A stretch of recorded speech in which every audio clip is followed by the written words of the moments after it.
মধ্যপ্রাচ্যগামী বিমানের ফ্লাইট নিয়ে যে একটা অনিশ্চয়তা তৈরি হয়েছিল তার একদম লেটেস্ট আপডেটটা কি? অনেকেই এটা নিয়ে বেশ চিন্তায় ছিলেন। ফ্লাইট ক্যান্সেল হওয়ার পর এখন যাত্রীদের জন্য কি খবর আছে, চলুন পুরো ব্যাপারটা সহজ করে জেনে নেওয়া যাক। তো প্রথমেই সবচেয়ে ভালো খবরটা দিই। বিমান বাংলাদেশ এয়ারলাইন্স কিন্তু মধ্যপ্রাচ্যের বেশিরভাগ রুটে তাদের ফ্লাইট আবার চালু করে দিয়েছে।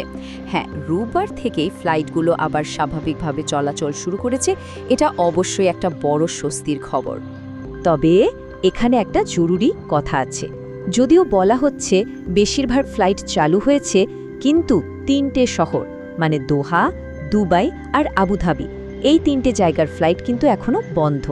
এই 3টে রুট ছাড়া বাকি সব রুটে বিমান এখন নিয়মিত যাতায়াত করছে।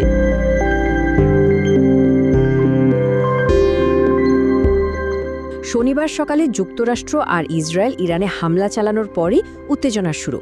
আর এর কয়েক ঘন্টার মধ্যে মানে শনিবার রাতে ইরানও পাল্টা হামলা চালায় মধ্যপ্রাচ্যের মার্কিন ঘাঁটিগুলোতে।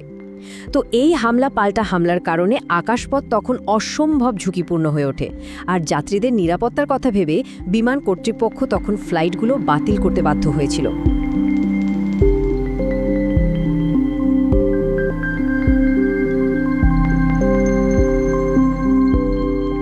এই যে একটা ভূ-রাজনৈতিক উত্তেজনা তৈরি হলো, এর ফলে বিমানের ফ্লাইট শিডিউলে ঠিক কতটা প্রভাব পড়েছিল, মানে কতগুলো ফ্লাইট আসলে বাতিল করা হয়েছিল, সংখ্যাটা শুনলে কিন্তু অনেকেই অবাক হবেন।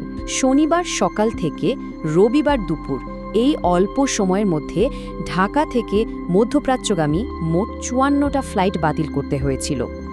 এ থেকেই বোঝা যায় যে পরিস্থিতিটা কতটা সিরিয়াস ছিল আর কত শত যাত্রী এর ফলে সরাসরি ভোগান্তিতে পড়েছিলেন।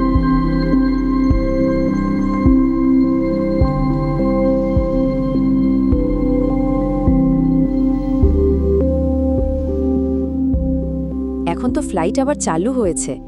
এই নতুন পরিস্থিতিতে যাত্রীদের জন্য কিন্তু কিছু জরুরি নির্দেশনা দেওয়া হয়েছে। যারা খুব তাড়াতাড়ি মধ্যপ্রাচ্যে যাওয়ার প্ল্যান করছেন তাদের জন্য এই তথ্যটা জেনে রাখা কিন্তু খুবই দরকারি। প্রথমত, ফ্লাইটের যে নির্ধারিত সময় তার ঠিক 4 ঘন্টা আগে এয়ারপোর্টে পৌঁছাতে হবে। দ্বিতীয়ত, এই নিয়মটা মধ্যপ্রাচ্যগামী চালু থাকা সব ফ্লাইটের জন্যই।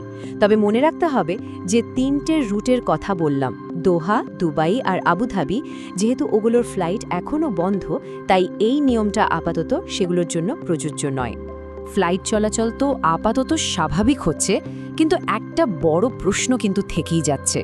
মধ্যপ্রাচ্যের এই যে অস্থিরতা, এটা যদি চলতেই থাকে তাহলে ভবিষ্যতে আন্তর্জাতিক বিমান চলাচলের ওপর এর প্রভাবটা ঠিক কেমন হতে পারে।